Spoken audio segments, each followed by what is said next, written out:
Question for Dirk. How nice was it? We talked about Prince and some of those guys, receivers, Prince and Bolt in particular, getting them involved. Yeah, it was great. I mean, everybody wants to touch the ball. It's good when it can happen. Can't always happen that way. Do you go into games thinking that, okay, Bolt needs to get more involved, Prince needs to get more involved, and you come up kind of as a scheme, or does that just kind of happen organically in the game? Sometimes we do. Yeah, I mean, sometimes we do. Sometimes it's luck. Was this a case of trying to get Bolt and Strawn both more involved, or? Somewhat. Not. I mean, first we're trying to win the damn game is what we're trying to do.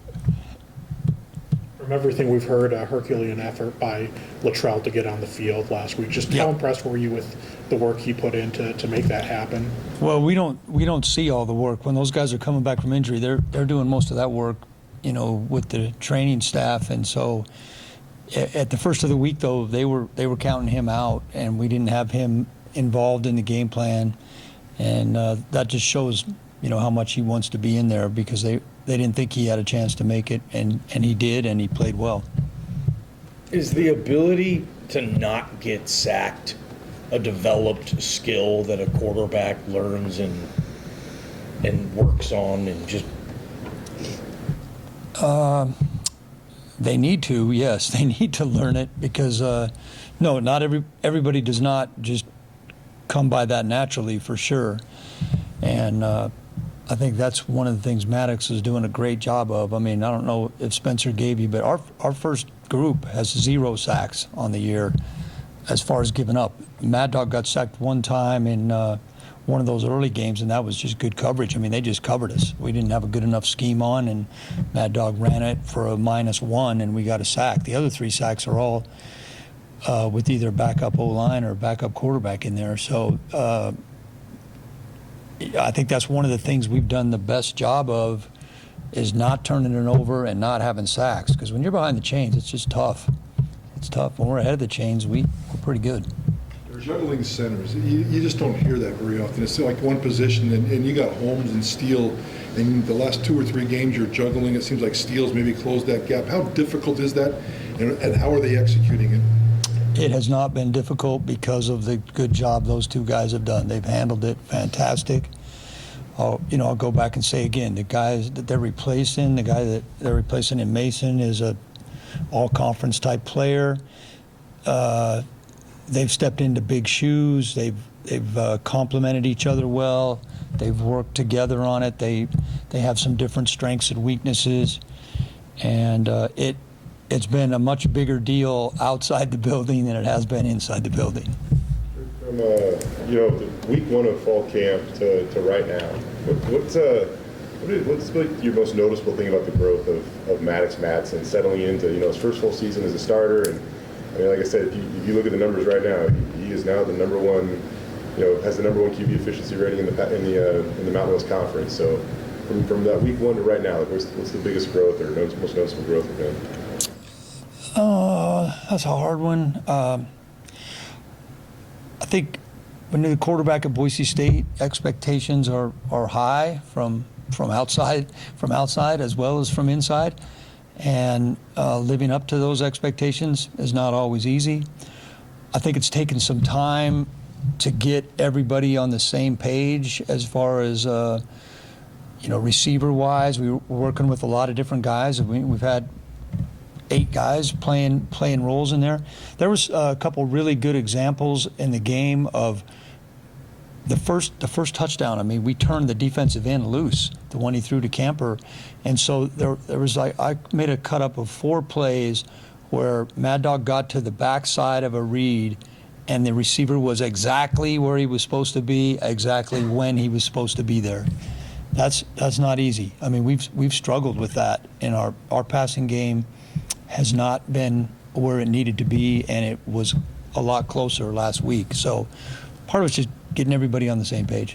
You kind of mentioned last week that maybe, I think of like a pitcher, if you start trying to aim the ball, you're going to be in trouble, right? And so I think you kind of mentioned something kind of like that with him against, 2 weeks ago. Yep. That's a mental thing. So how do you get that out or flush that so you don't do that? Because it's kind of easier said than done. Your coach yells at you a lot and says some swear words to you. most of these players are harder on themselves than any coach is going to be. And, Mad Dog's a perfectionist, like a lot of our guys. He's not the only one. And, he's the son of a coach, so I'm sure he was hearing it from his dad. He was definitely hearing it from me. And just the pressure he put on himself to get back. I mean, Maddox played in this game like I see him quite often. It hasn't showed up, as clear as maybe everybody would like it until this last week. But that's the Mad Dog that I see almost every day. Austin Bolt said nobody prepares like Madson. How smart is this kid? I mean, you've been around like Ryan Fitzpatrick levels. I mean, yeah, that's pretty smart. Mad Dog can comprehend, and he remembers stuff. He's right up there. I mean, he's pretty good at it. I mean, I think when you're lacking in some areas of he's not the most mobile guy, he's not the tallest guy. You have to make up for it in other ways, and he's been able to do that throughout his career in multiple sports. So, he's pretty sharp. What was that when, just what that was like when he had to come out for the one play to be evaluated or whatever, and you just had to throw Malachi in there on like 3rd and 7 or whatever it was? It was actually, it's lucky, when you're winning like we ended up winning and you're looking back on it, but that's a good thing to happen for us. I mean, I tell Malachi every week, you're one play away from going in, and it just happened to be a 3rd down. And, when any backup goes in there, we were just talking about the backup centers, all of a sudden you're in, and you're not the backup anymore. Now you're playing. So, you got to be ready to go. So it's a good lesson for everyone, and a good learning experience for Malachi. And Malachi continues to improve. He showed some really good plays last Saturday, and then a couple we'd like to have back. I'm sure he was telling us about some of the conversations you guys have when you have to make the decisions of when to, rest starters, when to get guys more reps. For you, what kind of factors do you consider about when to? I mean, obviously, not mentioning that quarterback because that was an injury, but other situations. Yeah, well, once we, when we're fortunate enough, and we've been a couple times to get the game in hand, my first thought goes to what players do we have to keep healthy for the long run.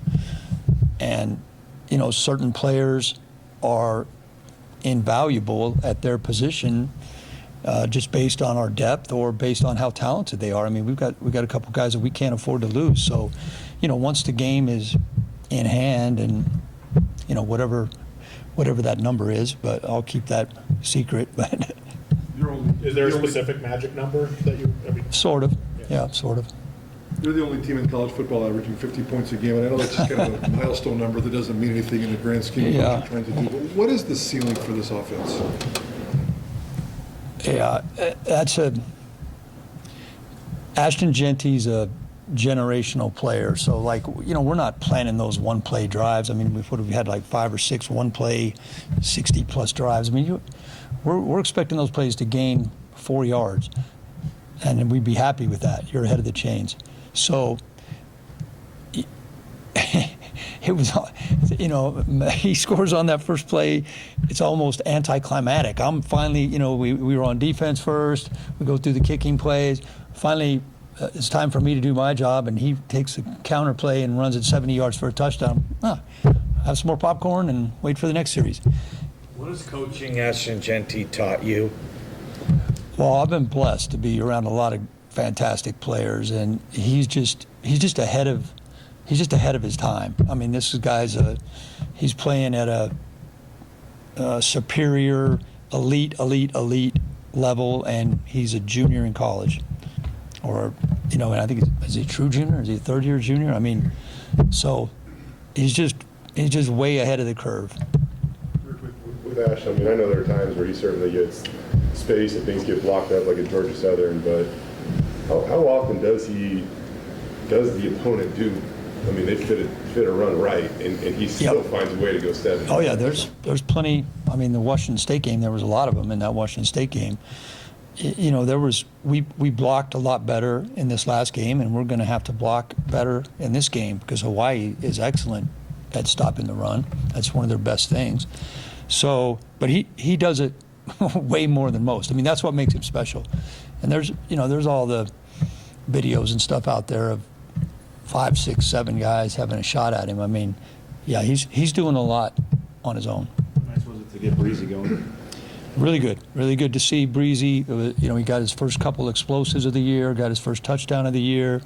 Breezy's a different style of back. He's a little bit more of a straight line runner, but he's also got exceptional speed. So when he hits it, he can go. I mean, with him and Dylan, both those guys have breakaway speed, and obviously Dylan showed it on the kickoff. Anything else? Your thoughts on Hawaii? Yeah, they're good. They're physical. They're well coached. They run hard to the ball. They have good depth. They have playmakers at every level, at every position. I mean, good set of corners. One really good safety.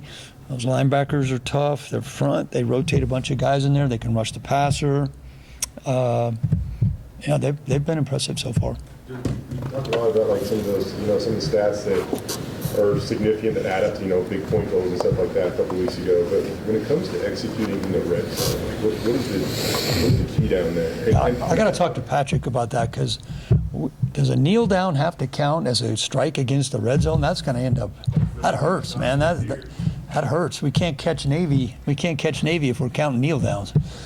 There's got to be a way around that rule.